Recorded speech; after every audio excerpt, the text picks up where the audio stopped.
Intervention avant de conclure par un petit mot de notre présidente tout à l'heure cette journée.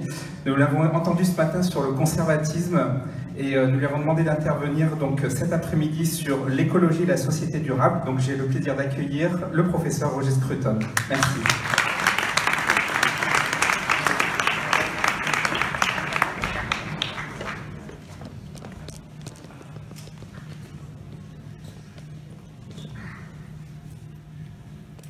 Bon, c'est un sujet assez ennuyeux, mais je vais essayer quand même de le faire vite.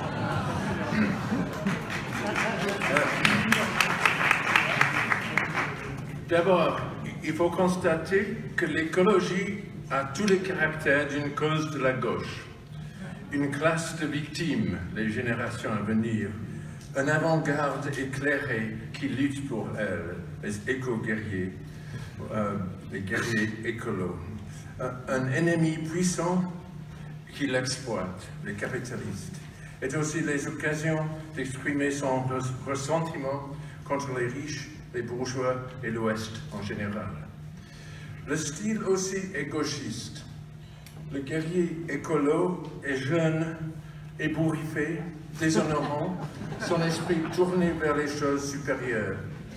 Son adversaire est ennuyeux, d'âge moyen, vêtu en costume d'homme d'affaires et d'habitude américain. La cause est conçue de façon de recruter les intellectuels entourés de faits, de théories et du jargon nécessaires pour épater les ignorants de l'opposition. La cause de l'environnement est une cause à laquelle on se joint. Et pour beaucoup de jeunes, elle a un côté identitaire et rédempteur qui l'approche des révolutions du XXe siècle. Elle a son bras militaire avec Greenpeace, ses comités, son Odium Theologicum et ses journaux de campagne. Les environnementalistes qui sortent de la ligne sont dénoncés aux réunions stratégiques et démonisés comme des hérétiques. Bref, l'environnementalisme a tout le caractère des religions révolutionnaires, comme le communisme, l'anarchisme et les autres ismes du XXe siècle. Pour cette raison, les conservateurs sont d'instinct opposés à la cause écologique et tâchent de la présenter comme un mythe, une hystérie collective ou une façon nouvelle de jouer le jeu révolutionnaire sans payer le coup. Dans mon livre Green Philosophy, la philosophie verte, j'essaie de montrer que la cause écologique n'est pas une cause de la gauche du tout. Au contraire, c'est l'ancienne cause conservatrice, étendue de la société humaine à la terre qui nous soutient. Elle n'a rien à voir avec l'égalité, le progrès ou les autres obsessions de la gauche. Elle annonce plutôt la conservation et l'équilibre. Elle est la cause de base du conservatisme. Ses suivants ont beau être jeunes et ébouriffés, mais la raison est simplement que les porteurs de costumes n'ont pas encore apprécié où se trouvent leurs propres intérêts et leurs vraies valeurs. Les guerriers écolos peuvent bien être opposés au capitalisme, mais s'ils comprenaient la chose comme elle est, ils seraient encore plus opposés au socialisme, avec ses grands projets que personne ne peut corriger ni renverser. La cause de l'environnement est la cause parfaitement adaptée à la philosophie conservatrice. Mais comment est-ce que les conservateurs devraient façonner leur politique écologique? Quelles lois devraient-ils adopter? Et quelles ressources devraient-ils protéger? La tentation est d'embrasser quelques plans englobants, comme les plans pour les parcs nationaux, de protéger une partie de l'environnement en perpétuité et de contrôler ce qu'on peut faire avec le reste. Mais ce genre de solution étatiste va à contre-courant pour le vrai conservateur. Non seulement il menace la liberté de l'individu, mais il menace aussi le processus par lequel les solutions aux problèmes collectifs émergent. Ces solutions émergent par la coopération entre ceux qui ont un intérêt au résultat. Bien que les conservateurs n'adoptent pas une attitude religieuse envers le libre marché, et ne sont pas comme ceux qui prennent le marché pour la solution à tous nos problèmes. Il l'estime quand même comme une façon de réconcilier les milliers de désirs et projets et trouver une solution collective acceptable pour tous.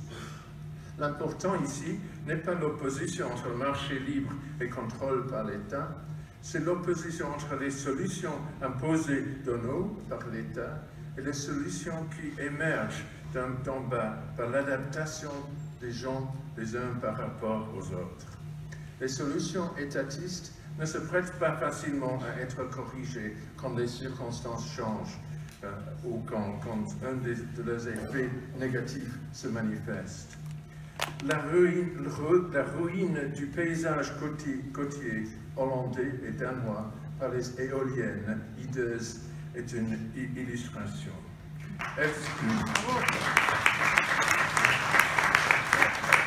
se tiennent à l'horizon en rang blanc, agitant leurs bras comme des fantômes inconsolables, détruisant la paix de ceux qui sont condamnés à vivre en dessous. Les gens acceptent le résultat parce qu'ils croient que ces visiteurs du pays des morts vont produire l'énergie dont nous avons besoin, sans gâcher la planète. Mais ils ne produisent qu'une fraction de l'énergie nécessaire et ils gâchent toute la partie de la planète d'où on peut les voir. Installées avec des grosses subventions de l'État, elles sont devenues symboles de la folie collective qui s'attache à une solution qui n'est qu'une fantaisie pour éviter les vrais problèmes que nous pourrions résoudre en appliquant la sagesse naturelle des êtres humains. La tendance chez les environnementalistes est de désigner les grands acteurs du marché comme les principaux coupables, à mettre le crime sur le dos de ceux comme les groupes pétroliers, l'industrie agroalimentaire et les supermarchés qui s'enrichissent en transférant leurs coûts aux autres, y compris ceux qui ne sont pas encore nés. Mais c'est là prendre les faits pour la cause. Dans une économie libre, cette sorte d'enrichissement émerge sous l'effet d'une main invisible, pour utiliser l'image très connue de Adam Smith, à partir des choix de tout. C'est la demande de voitures, de pétrole, de nourriture au marché et de luxe superflu qui explique en réalité l'existence des entreprises qui les produisent. Bien sûr, il est vrai que les acteurs majeurs externalisent leurs coûts dès qu'ils le peuvent, mais nous aussi. Dès que nous prenons l'avion, allons au supermarché ou consommons de l'énergie fossile, nous transférons nos coûts à d'autres et aux générations futures. Le moteur d'une économie libre est la demande individuelle. Dans une économie libre, les individus, autant que les grandes entreprises, s'efforcent de transférer les coûts de leurs actes. La solution n'est pas celle des socialistes, abolir l'économie libre, car cela consiste simplement à conférer un énorme pouvoir économique à des bureaucrates qui ne rendent aucun compte à autrui et qui s'affairent tout autant à transférer leurs coûts, tout en jouissant de la sécurité d'une rente sur la richesse nationale. La solution est d'ajuster notre demande afin d'en assumer nous-mêmes le coût et de trouver le moyen de faire pression sur les entreprises pour qu'elles fassent de même.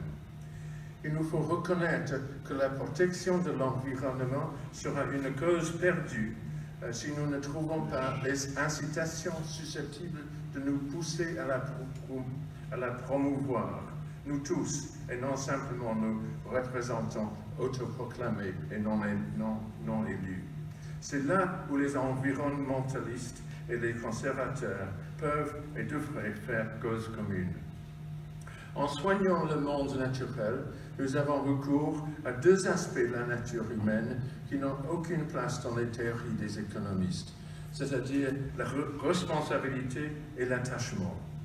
Les êtres humains sont certainement des égoïstes rationnels, comme les économistes nous décrivent, mais ils sont aussi des êtres attachés, qui sont prêts à se sacrifier pour les gens, les endroits et les formes de vie qui eux sont nécessaires, et des êtres responsables, prêts à donner et à demander des comptes aux autres.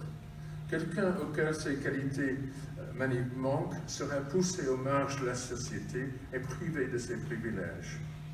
Le sentiment de l'attachement nous lie non seulement aux gens qui nous sont chers, mais aussi à l'endroit où nous habitons et aux coutumes sur lesquelles nous dépendons. Il contient un vecteur intrinsèque vers l'établissement et l'appartenance. Settling and belonging, comme nous disons en anglais. Heimat und Heimatsgefühl, comme disent les Allemands. C'est l'origine de l'attitude que j'appelle oikophilia, l'amour de chez soi qui s'exprime dans tous les petits soins par lesquels nous maintenons la continuité et la beauté de nos alentours. C'est justement cette attitude qui exaspère les activistes de gauche, parce qu'elle est à la base du patriotisme, de l'amour de la nation et de la forme de vie que les gauchistes condamnent comme xénophobe. L'important pour les guerriers écolos, c'est de s'opposer à tous les sentiments bornés et exclusifs des gens ordinaires, au nom d'une attitude cosmopolite, internationale et sans frontières, ce qui mène à une contradiction profonde à la base du mouvement environnemental. Ce mouvement veut guérir les dommages causés par les gens qui ne ressentent aucune responsabilité pour les lieux qu'ils gâchent, en promouvant précisément l'attitude de détachement qui est la cause de ce manque de responsabilité. Au centre d'une écologie réaliste est le territoire, l'objet d'une affection qui a trouvé son expression politique la plus forte dans l'État-nation. Mettre l'accent sur la dimension nationale se justifie pleinement, car les nations sont des communautés dotées d'une forme politique. Elles sont prédisposées à affirmer leur souveraineté en traduisant le sentiment partagé d'appartenance en décisions collectives et en lois librement choisies.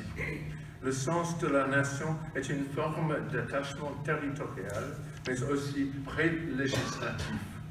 De plus, les nations sont des agents collectifs dans la sphère de la prise de décision mondiale.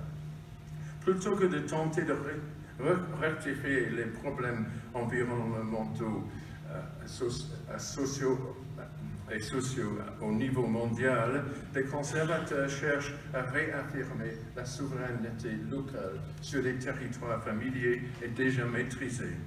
Cela implique de prôner le droit des nations à disposer d'elles et à adopter des politiques qui soient en harmonie avec les loyautés et les coutumes locales.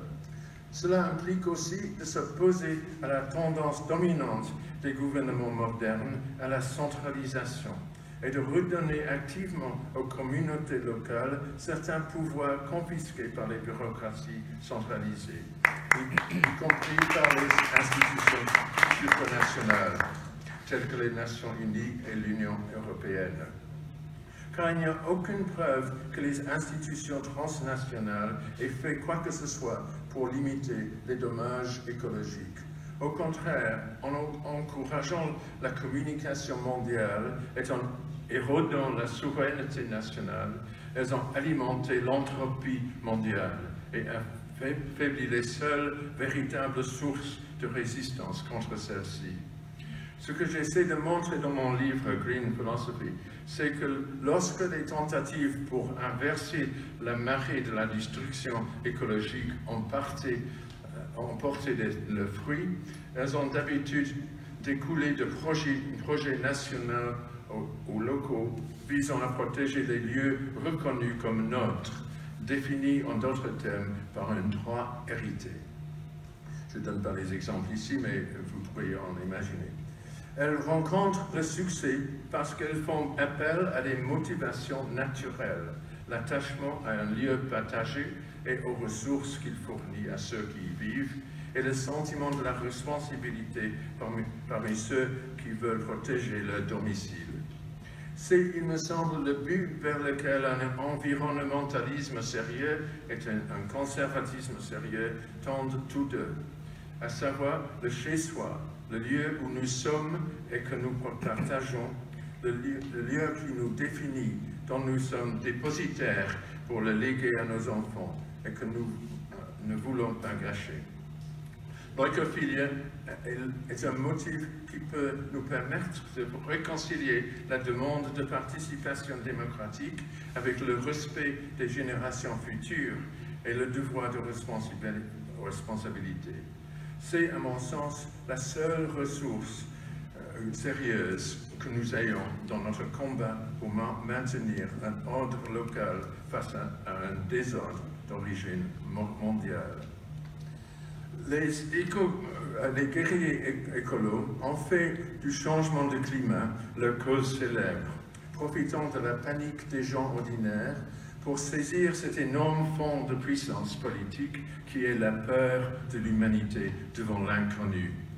Je ne suis pas sceptique envers les résultats de la vraie science climatique, mais quels sont ces résultats?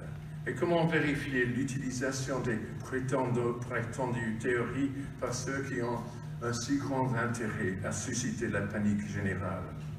Et que signifient ces traités que les nations du monde doivent signer pour donner preuve que sont des bons citoyens de la communauté internationale? Nous devrions reconnaître en tout cas qu'il est rare que les signataires d'un traité lui obéissent lorsqu'il n'est pas dans leur intérêt. Cela n'est pas possible que dans des États fondés sur une tradition de responsabilité. En d'autres termes, les États-nations où la bureaucratie et le gouvernement doivent rendre des comptes au peuple qui est la source de leur légitimité. Pour cette raison, la signature des États-Unis à un traité sur le changement climatique vaut quelque chose. La signature de la Chine ne vaut presque rien. Et encore, ceux qui signent souvent le font comme geste théâtral en réponse à la panique suscitée par le groupe intergouvernemental sur le changement climatique établi par les Nations Unies, qui veut dire que nous ne sommes pas les coupables. J'espère que maintenant, chez les conservateurs et les gens raisonnables, les scandales du groupe intergouvernemental sont assez bien connus.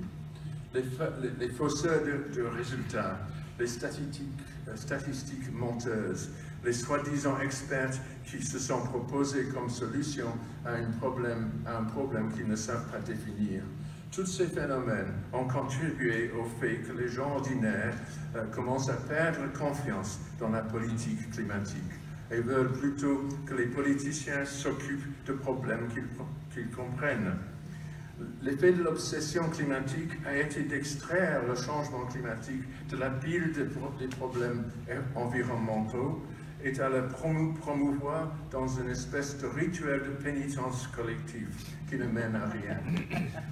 L'effet en est de neutraliser les moyens habituels, ancrés et tempérés, d'accueillir le changement.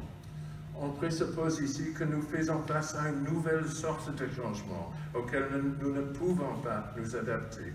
Et si c'était le cas, cela marquerait bien sûr une rupture sérieuse pour notre espèce, qui a survécu en s'adaptant et qui a ajouté à la liste de ses adaptations biologiques un énorme patrimoine d'adaptation sociale et politique, dont l'économie de marché, l'état de droit, le raisonnement scientifique et la religion ne sont que 4 exemples, responsables de la vaste expansion de notre espèce et de ce fait des problèmes actuels de l'environnement. Pour développer une vraie politique écologique, il faut revenir au sentiment de base sur lequel est fondée la politique conservatrice, c'est-à-dire, comme j'ai dit, l'oikophilie, l'amour du chez-soi, et de toutes les appartenances d'une vie menée dans un pays aimé, avec les voisins et la famille auxquels on s'attache.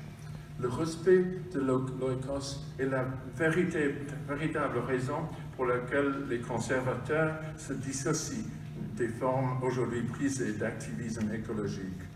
Les radicaux tendent à définir leur but dans des termes mondiaux et internationaux. et soutiennent les organisations non gouvernementales et les groupes de pression qui combattent les prédateurs multinationaux sur le terrain et avec des armes qui ne font aucun usage de la souveraineté nationale. Mais comme j'ai tenté de montrer en détail, leurs arguments ne mènent nulle part, précisément parce qu'ils n'identifient aucune motivation susceptible d'animer les gens ordinaires, naturellement passifs, sans la coopération desquels aucune solution n'est viable. Il y a un contraste assez révélateur à cet égard entre la politique du climat qui ne consiste qu'en des traités inutiles et des solutions comme les éoliennes qui n'atteignent rien, et la politique de traitement de déchets qui peut avoir des résultats très positifs dès que c'est appliqué à un pays spécifique par la coopération des citoyens qui veulent protéger ce pays comme le leur. Grâce à l'œcophilie des Estoniens, par exemple, il n'y a plus de plastique en estonien, ni comme emballage, ni bouteille, ni boîte, ni rien.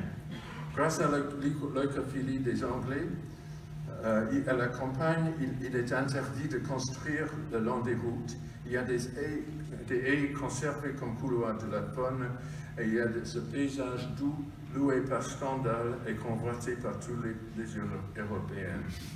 Bref, dès qu'on cherche des tentatives écologiques qui ont mené à un résultat positif, on trouve une expression du patriotisme et de l'amour des choses auxquelles on appartient. L'attitude de Sorge, dont écrit Heidegger. La motivation écologique est essentiellement locale, et ça vient de l'amour de la terre qui est la nôtre. Ça se voit ici, en France, dans les décisions qui sont presque seules à être universellement acceptées comme justes et nécessaires, les décisions sur la protection du paysage et de l'aspect des bâtiments dans la campagne, comme en Provence, Bretagne, etc. À mon avis, ce qui est le plus destructeur chez les guerriers écolos est justement ce qui me répugne dans la gauche en général, c'est-à-dire la répudiation des attachements locaux de la nation et des loyautés naturelles des gens ordinaires, pour lesquels nous et les nôtres constituent le point de départ de toute politique à laquelle ils pourraient s'attacher. Merci à vous de m'écouter.